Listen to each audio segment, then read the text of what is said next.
So I'm curious to push us in a slightly different direction, spurred by, again, spurred by, spurred by some of these comments.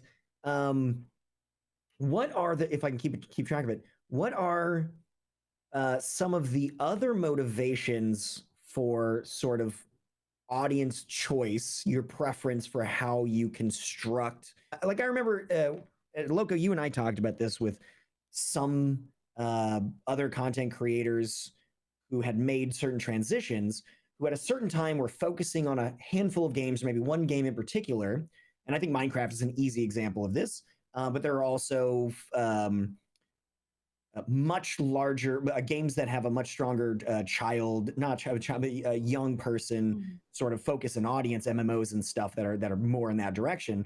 And if you're going to be streaming like exclusively those games, that's a place where you can try and cultivate a very specific audience. And maybe it's just like if you want to spend a year doing this to launch your career or to get that boost that comes from this particular game and this particular audience, crafting your content around being, palatable to that group.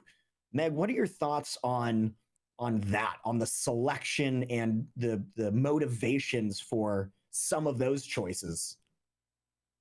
I'm trying to think of how to answer this. I know. I know.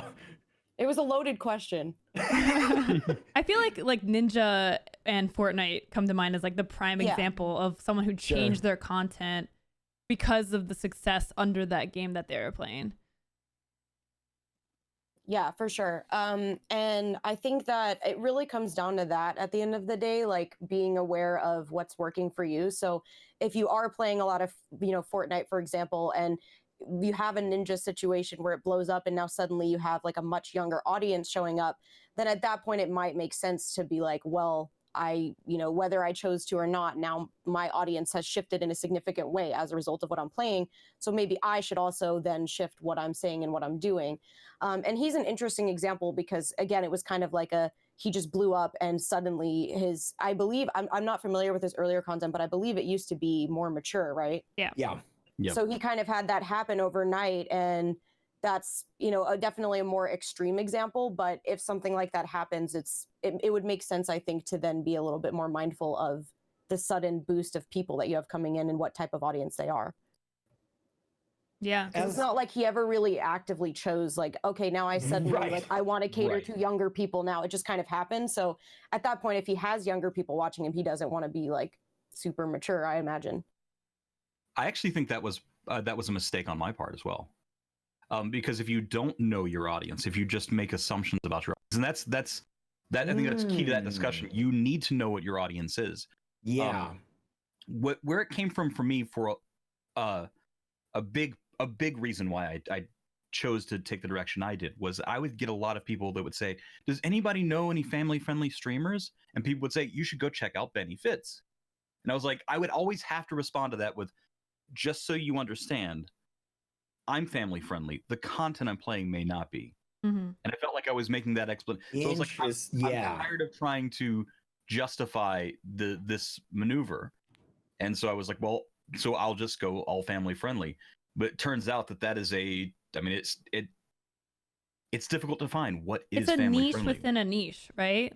Like it's one thing to just like be clean about your language and keep things mostly like the things you talk about mostly palatable for most audiences, and then it's another thing to target your games to be like rated. You can't control that, and there's a limited selection. Yeah. Oftentimes, I find one of the things that I found that made it. I was spending so much time researching games to find out, like, okay, does anybody say anything? Yeah.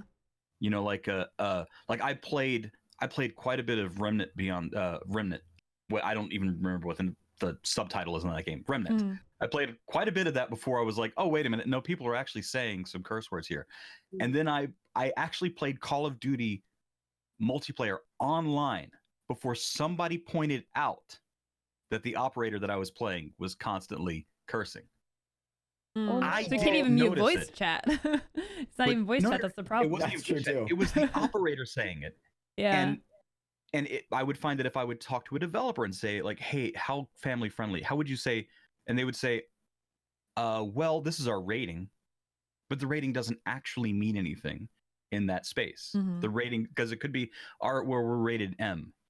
Well, why are you rated M? Well, we're online. Okay, well, that doesn't mean anything about the content of your game. Interesting.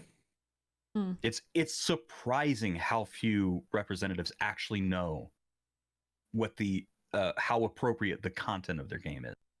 Like if it's got like nudity or like copious amounts of gore or something like that, they can immediately tell you, no, this isn't okay for kids. But once you move away from that, they start to like, well,